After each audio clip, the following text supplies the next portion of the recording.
Doomsday के third X Men वाले teaser में साइक्लॉप्स के जस्ट पीछे डिस्टेंस में ये जो जायंट लेग्स मूव कर रहे हैं ये कोई सेंटिनल नहीं है बल्कि गैलेक्टस है। और ये जस्ट यू ही नहीं बोल रहा हूं, इसका लिटरल प्रूफ आज वाले ट्रेलर में आया है। और इसी वजह से डूम्सडे में एवेंजर्स वर्सेस एक्समैन होने भी जा रहा है। यानी वो डॉक्टर डूम नहीं है जिसने एवेंजर्स को एक्समैन से लड़ाया है, वो है खुद फैंटास्टिक फोर जिन्होंने ये कलाकारी करी है। सारी चीजों पर बात करेंगे। हेलो गाइस, मेरा नाम है Himanshu and you are watching the Buzz Beam show. तो फर्स्ट थिंग्स फर्स्ट, आज के ट्रेलर में Fantastic Four Ben Grimm in particular ये वकांडा क्यों आए हैं, इस पॉइंट पर आने से पहले तुम्हें एक चीज दिखाता हूं। देखो, X-Men Days of Future Past में हमने सेंटिनल्स के दो वर्जन्स देखे थे, दोनों तुम्हें दिखाता हूं। एक तो ये पास्ट वाला वर्जन और ये फ्यूचर का उनका और भी खतरनाक मॉडिफाइड वर्जन। अब इन दोनों सेंटिनल्स को ध्यान से देख लो और इनका साइज साइक्लॉप्स के पीछे दिख रहा है इन लेग्स से कंपेयर करो। मैच हो रहा है क्या? नहीं भाई, ना ही सेंटिनल्स इतने जायंट थे कभी और ना ही वो इतना स्लोली मूव करते हैं जैसे ये लेग्स यहां पर मूव कर रहे हैं। Sentinels are brutal and fast. अगर तुम गैलेक्टस के स्लोली चलने का तरीका और लेग्स का साइज ट्रेलर वाले लेग्स से कंपेयर करो, साफ दिखाई दे रहा है कि ये लेग्स गैलेक्टस से बहुत ही ज्यादा मैच हो रहे हैं। बस अब सवाल यह है कि गैलेक्टस तो अर्थ 828 में था ना फैंटास्टिक फोर के यूनिवर्स में, और वहां से fantastic four and silver surfer ने उसे पोर्टल में धकेलकर अपनी दुनिया से बाहर फेंक दिया था। तो गैलेक्टस यहां अर्थ 10005 में कहां से आ गया? अब ये बताता हूं। एक्चुअल में गैलेक्टस को इस पोर्टल से कहां फेंका गया था ये मूवी में 100% क्लियर नहीं किया गया था। रीड रिचर्ड्स ने ये कहा था कि ये पोर्टल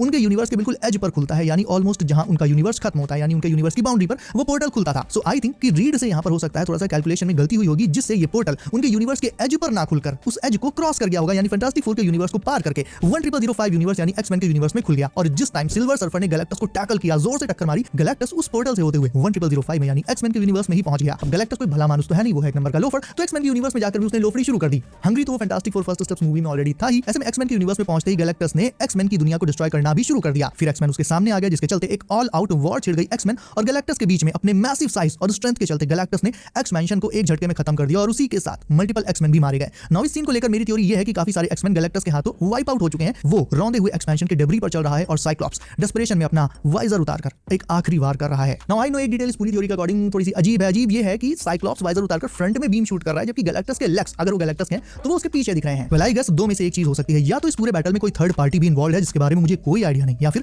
सिंपली टीजर्स का एक रूल होता है कि इनमें मेजर एक्शन सीक्वेंसेस और fight scenes as it is नहीं दिखाए जाते। सीन्स बिल्कुल अल्टर्ड होते हैं, सीजीआई से बहुत सी चीजें एडिट भी कर दी जाती हैं। इस तुम रेगुलर हो, तुम्हें याद होगा कुछ दिन पहले मैंने तुम्हें बताया भी था कि एवेंजर्स डूम्सडे के ये जितने भी 4 5 6 टीजर्स आ रहे हैं, ये बस हाइप बनाने और एंड गेम और डूम्सडे के बीच जो गैप है उसे फिल करने के लिए आ रहे हैं। टीजर्स में से